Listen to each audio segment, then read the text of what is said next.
Houston, we are at the National Trail Raceway in Columbus, Ohio for a spring ride, a gathering out here in the Midwest that draws over 60,000 people here annually for the National Hot Rod Association competition. Excuse me, sir. What brings you out to these drag races? Power. Power.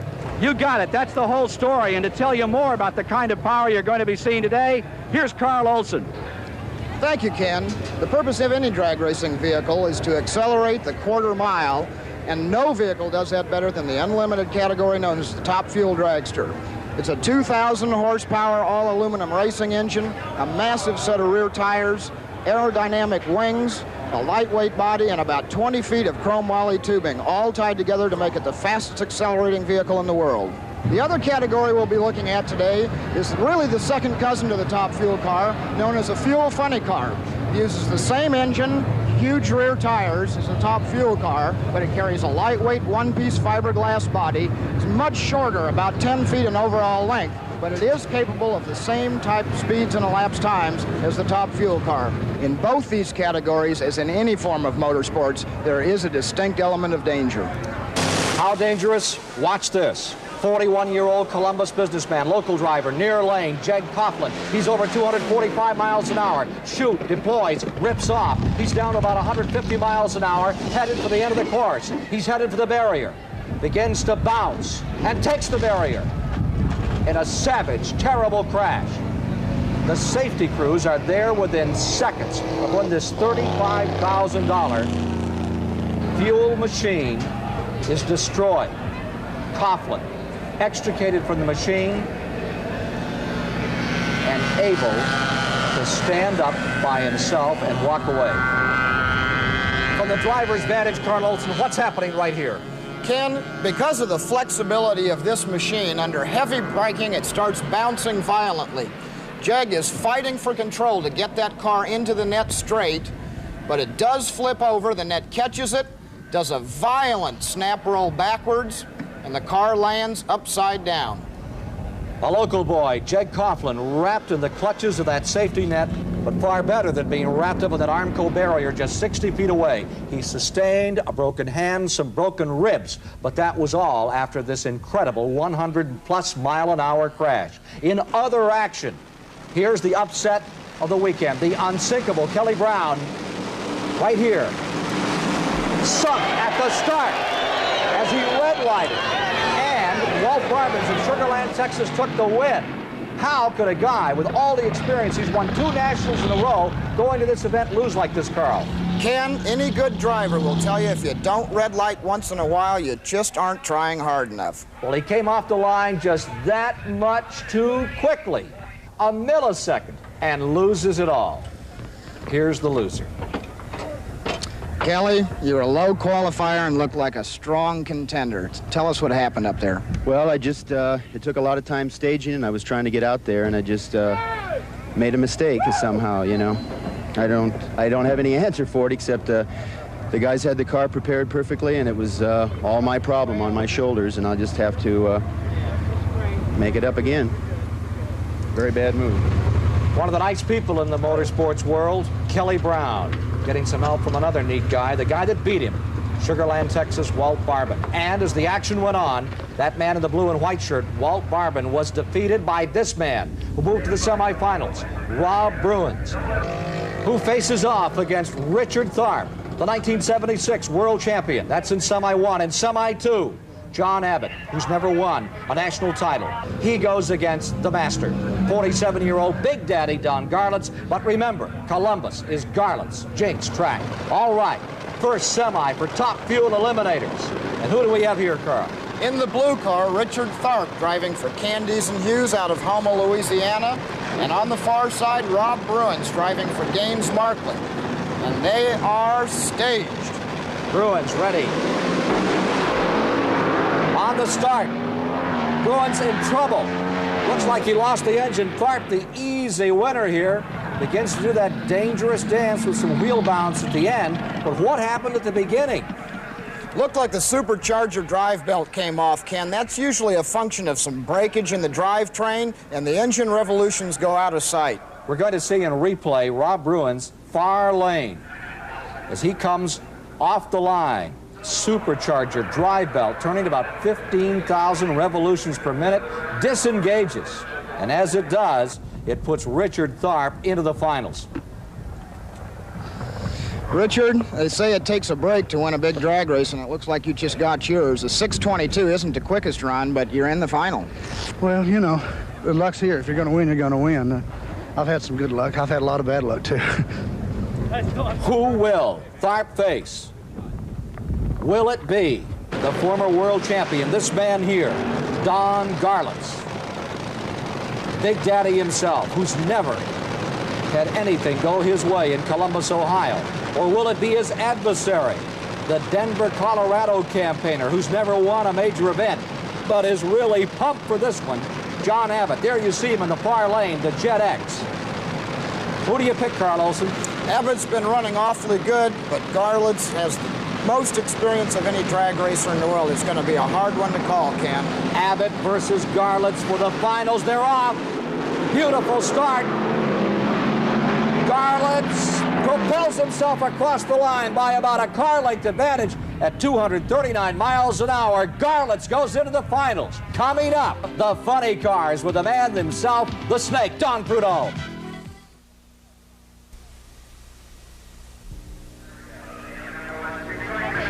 Back at National Trail Raceway, this is Carl Olson with Ken Squire, where a record crowd is waiting for the funny car semifinals, in which we'll see some of the most expensive equipment in the sport, which goes far beyond what we'll see on the racetrack. And here's Ken to take a closer look at some of that equipment.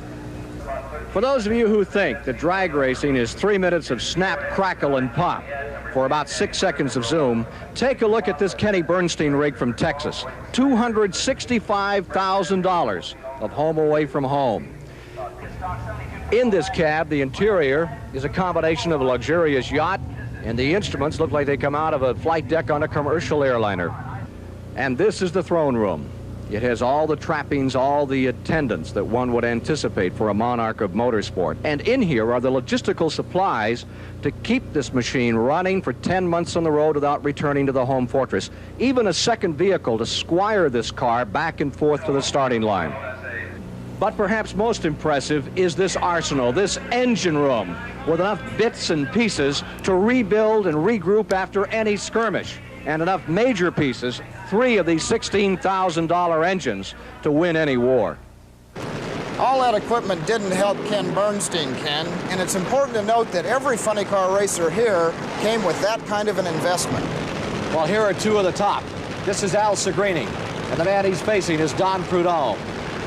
This is second round elimination. Segrini from Utica, Rome, New York, has the unenviable task of facing the Snake, 4-time world champion, winner of 27 national events. There he is, the great Don Prudhomme coming to the line.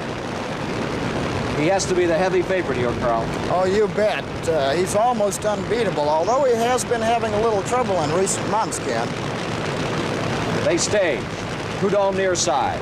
Al Segrini from upstate New York, far side, both in Plymouth. How much horsepower about to unleash here? About 4,000 altogether, Ken. The lights are off, and they're away. Upset. Segrini is defeating Don Prudhomme, who won it here a year ago. 226 miles per hour. Al Segrini advancing in this national championship event at Columbus, Ohio. Funny car competition. Don Prudhomme is eliminated before they get to the semis. Look at this start another time. Prudhomme near side. Al Segrini, a relative unknown compared to Don Prudhomme, just puts it to him. A beautiful run for Al Segrini. What has happened to Don Prudhomme? Here's Carl Olson. Go hurry now. Don, it's been kind of a tough week, but you got this far. How do you feel about it? Well, you know, I'm just lucky to get this far. We've really been struggling, and, you know, what can I say? Segrini run good, and the show's over. Thank you. So the show is over for Don Prudhomme, but certainly not the year or the coming years. He is still one of the greatest names that drag racing has to offer. Pulling away from a bad day at Columbus, Ohio, Don Prudhomme. And the man that beat him is Al Segrini, who moves on in the semis. This is Segrini. Who will he face? Gary Bergen, that's who, winner of the U.S. Nationals in 1976. First semi-matchup. Second semi-matchup, the Blue Max. Ray Beadle faces Ron Colson, the Hawaiian. Two excellent semi-final rounds. And here is Bergen, the 33-year-old Stanton, California campaigner, being encapsulated in his machine, the Orange Baron. What about Bergen and Segrini? These are two names you don't hear too much about. No, it's very rare that you see either of these cars get this far. Segrini's really having the national event of his life. He was the quickest qualifier in this field, and he ran very well in the first two rounds. Bergen, on the other hand, always runs strong, big numbers, but for some reason he doesn't seem to have the luck to carry him through. Now, what were those two machines doing right there? They're making their burnouts, Ken. That's getting the tires spinning in the bleach box, running across the starting line, laying down a hot layer of rubber. The crew then backs these cars right back in their tracks, and you have rubber-to-rubber adhesion for leaving the starting line with maximum traction. Sticky on sticky to really get them off and out of that box in a hurry. Ah, we have a fire coming out of Segrini's car. Out of the headers, you can see what looks to me like a real problem here. You bet it is, Ken. There's something definitely wrong with that car. That flame out of the #1 cylinder is getting worse, and it looks like it's catching the side of the body on fire. Blowtorch on Al Segrini's automobile all the way from Utica Row, New York, and it looks like it's all going up in smoke for Segrini right here at the starting line. That has to be a frustration. And there's the sign. It's all over for Al Segrini before he ever was able to make the race. And Gary Burton will still make his run. And, of course, the guy who goes the fastest gets the choice of lane in the finals. For sure, he's going to stand on it. Right, Carl? You bet. He's going to put this thing to the wood and run it all the way out the back door, because lane choice is always very valuable in a championship event like this. The Orange Baron, Gary Bergen, to the line. Solo run. Important that it is a good run. He needs a good elapsed time and the selection of lane in the finals. Boy, and there's a lot of tire smoke, Ken. He's broken the tires loose, and I'm sure that's going to result in a poor time. That's it. 6.51 is not a good time. And now to the line, the second semi, the Blue Max. This is Ray Beadle, Plymouth, out of Dallas, Texas.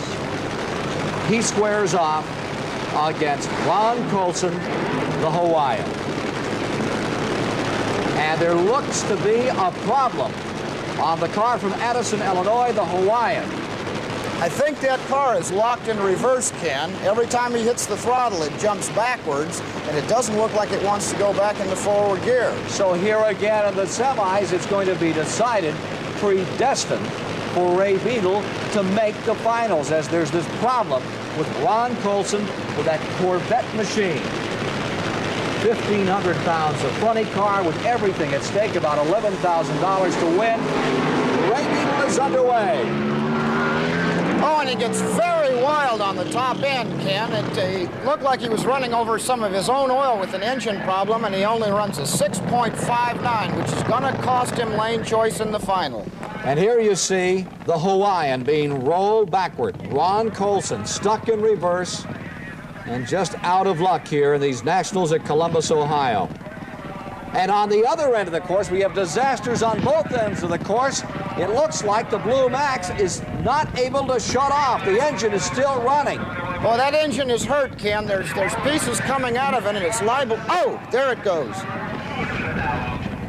Beadle's engine finally expiring after devouring itself. Must have dropped a rod or something and just couldn't shut off for some reason. And notice how quickly those safety crews were there. The Hawaiian being rolled away on one end of the course. Meanwhile, on the top end, here is Ray Beadle out of that car. Carl Olson standing by to try to get a word with Ray Beadle, who really rode down a hot one. Here's Carl. That's all right. What happened, Raymond? Well, we had a bearing hurt that last round, and we sanded it, and we knew we was going to have to change it this round, so I guess he went ahead and let the rod go. We thought it'd be good for one more round. We had to wait up there a little extra, waiting on rolling. How come the engine wouldn't shut off down here? Evidently, the fuel shut-off must have slipped off the cable or something. They switched cables, so evidently it must have slipped off. So we're looking at a new motor for the final. We were planning on putting a fresh one in for the final anyway. And you're looking at Ray Beadle, who makes it into the finals here at Columbus, Ohio. The Blue Max with a new engine will be outfitted and ready to roar. He'll be running against the Orange Baron, Gary Bergen, as we move to the finals of this great national championship, National Hot Rod Association event. Bergen versus Beadle coming up.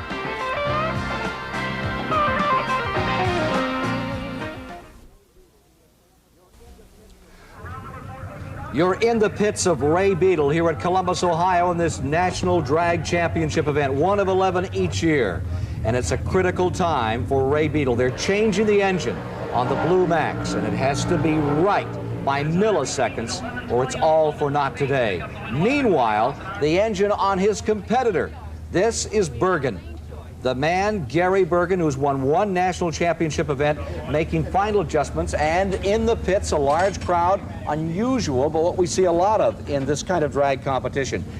Before we see those funny cars, take a look at this pro stock competition. This is Lombardo driving one of those pro stocks, extensively reworked. They run with carburetors, they use gasoline.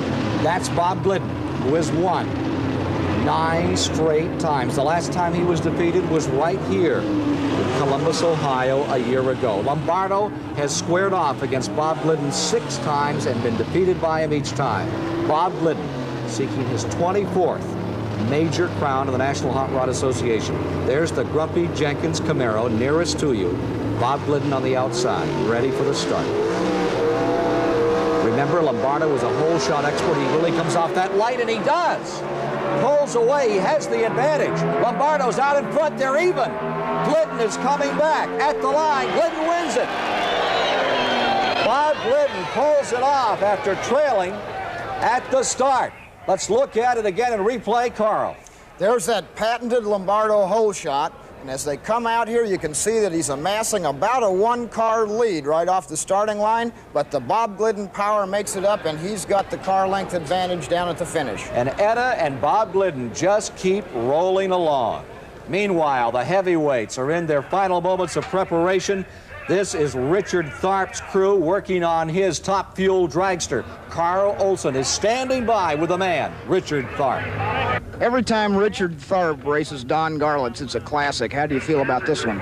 It's going to be a classic. It's going to be good. You know, if you're going to get beat, you always want to get beat by him because, you know, he's been my idol for a long time, and he still is. He's the greatest. Sounds a little bit like a defeatist attitude. Oh, no, you know, he's got to be real good out there. We're going to get him. You know, it's our turn. Working for milliseconds in the infinite. The Garlits crew trying to find that extra advantage. Don Garlits, former world champion, preparing for this summit meeting with Tharp. Carl Olson's over there right now with Don Garlits, Big Daddy himself.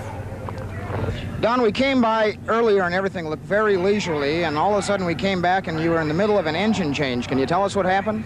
Well, we were just doing our normal routine, running the rod bearings for the final, and the boys had cleaned the pan and brought the pan back with the sludge in the bottom, and I run my hand down in there, and there was some metallic feeling. I knew something was wrong, and even though the rods looked good, we went for a main in, and sure enough, it spun number 4 main. I guess we've broken the crank in the motor. And so we quickly had to go with an engine change. Now, this engine has been run. It has run real good. It's run 244 miles an hour, 6 flat, and won the Bradenton WCS meeting and was maintenance and put in the trailer. Now, we won't have a chance to warm it. It will be cold, but it should run all right. Garlits versus Tharp, that's upcoming. But right now, it's the funny car finale from Columbus, Ohio. You're looking at the Orange Baron from Stanton, California, Gary Bergen, and there's the Blue Max, ready to go once again with the veteran Ray Beadle out of Dallas, Texas. How do you see it, Carl Olson? Well, you just can't call a race like this. They both had trouble, but they've also both run good. They're off. Bergen away. Beadle comes back. Bergen throwing out a lot of smoke. Bergen wins it. The 1976 national champion, runner-up at Senair in Montreal a year ago. Victorious. His crew is ecstatic. Let's watch the replay here. On the start, a little bit sideways, and then gathering it back up. A lot of smoke out from underneath the car of Bergen. the Beetle car on the inside. Remember, they made an engine change. Apparently, they just didn't have enough time, and Bergen comes home the winner. Here's Carl. 6:49 wasn't the quickest run that was made here this weekend, but it was good enough to win. What kind of trouble did you encounter out there? Well, towards the afternoon, of course, like we said before, the heat of the day makes the track get somewhat slippery, you know, and it makes it hard to make horsepower. And the track just gets awful tricky. You know, we smoked the tires twice. It's good enough to get to the finish line first. I guess that's what counts. Congratulations, Gary. Thank you, Carl. One of the biggest wins of his career for Gary Bergen. Winning here in Columbus, Ohio. A long time between wins. Here it comes. Garlitz is ready to go against Richard Tharp. This is the one we've all been waiting for. The nitro-burning, top-fuel, ultimate quarter-mile acceleration vehicles. There you see Richard Tharp ready to take on the legend. Tharp in the number 8 Candies and Hughes machine. And there he is, Don Garlitz at the line. Great lead. Out in front, Garlitz loses it for a moment. Tharp gets sideways. Garlitz wins it. Don Garlitz pulls it off. What a race. Marginal traction from almost the moment they came out of the gate. There you saw that white machine sideways. Then, same thing happens to Tharp, and Don Garlitz wins. 6:11 at 237 miles an hour. It looks like the spare engine worked just fine, Don. Yeah, it shook me a little bit. That's where it lost some of the time, but it run good in the middle of the course. I know you've won an awful lot of these races. Is it just as good every time? Yeah, and this is especially good because, you know, I've had a lot of bad luck here at Columbus. I've never won a race here, and it's really a thrill to do good here because I have so many fans in this part of the country, and they've always cheered for me, and I've always let them down, so maybe finally I came through once. Congratulations, Don. Back to you, Ken.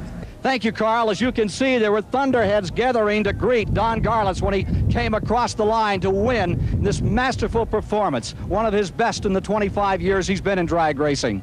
He created his own lightning for sure, and we're going to get both here in just a moment. Earlier, they talked about the fact that power was the story of this kind of racing. Actually, they're three-piece. One for sure is power. The other's a guy named Parks, Wally Parks, who has made this some of the most exciting racing there is in motorsport. And three, people now running for cover, but as big a crowd as we've ever seen at any motorsports event.